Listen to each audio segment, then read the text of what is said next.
It's May 4th, Zone 7A, Rhode Island. And these are a few more winter sowing jugs I opened last week. Now these were a full month after I opened the other ones. So I guess they're successful, but they're a few less than the earlier ones. Let's see this first one over here. These are columbines. I did peek in last month, but I didn't open them. They were only tiny little green sprouts. So those are doing pretty well. These are Ice Ballet Swamp Milkweed. These, let me just check, number 8 on my list. It says Celosia Spikes on the left and Globe Amaranth on the right. I read that those are more summer plants, so that's probably why they needed a little more heat. Now over here, my list says this is a sea holly, but I am not sure, so I'm going to have to research those leaves. I've never grown that before. It's in my daughter's yard, and it's a good butterfly plant. It's very spiky though, and it even hurts to save the seeds. Let's see, these are the pink carnations. Over here, these are helenium, or sneezeweed. It's a perennial. This is my first year with these. They're a late summer plant and they go into the fall and they have fall colors, so I'm looking forward to putting that in one of my butterfly gardens. Over here, now this says it's a penstemon. I've also never grown that before, so I'll have to research the leaves to make sure. My list says that this is borage, which I haven't had success the last 2 years growing straight in my garden. So it would be exciting if at least I had one plant.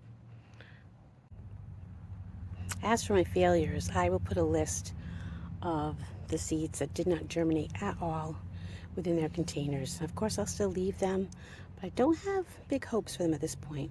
I think my biggest disappointment though is this. I don't know if you can see inside here. There are tiny little things kind of sprouting around the edges. And I don't know if those are just going to be weeds at this point. But this container was supposed to be Black-Eyed Susans, Rebecca, that I actually planted from seed last year and did very well with. And they were ready in April. And I planted them and they flowered in both gardens. So I was making some more this year for my daughter's garden, but nothing has germinated. The other half was, I believe it's called Sahara. It's a Rebecca. It isn't a perennial, they say, but it comes in a lot of pretty like mauve-y fall colors, and I wanted to add that to one of my gardens. So again, this was my biggest failure, and I didn't do anything differently than I did last year, and I used the same soil.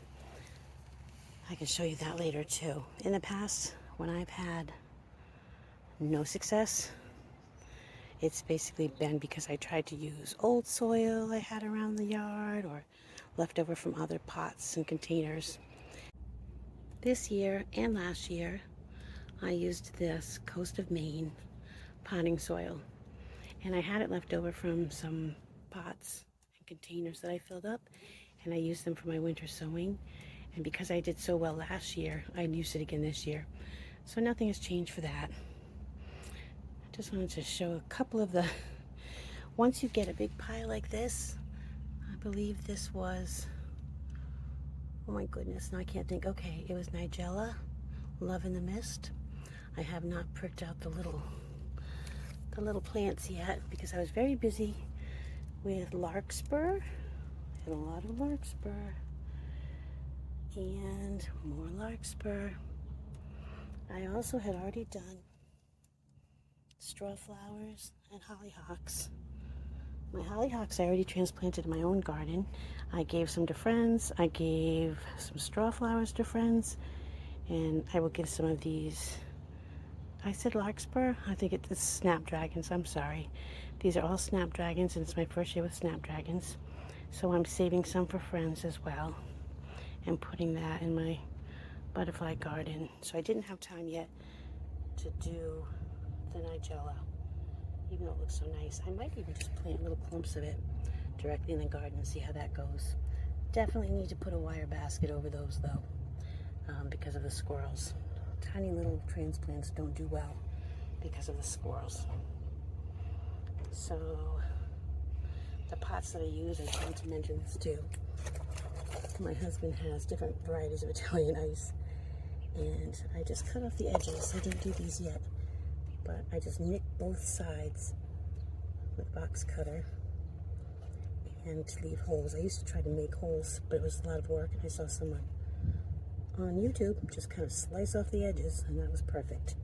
So I have a lot of these saved up, and that's what I use for my little pots. Oh, and more over here.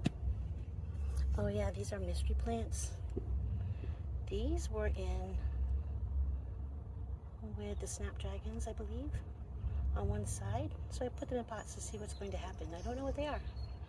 We'll see.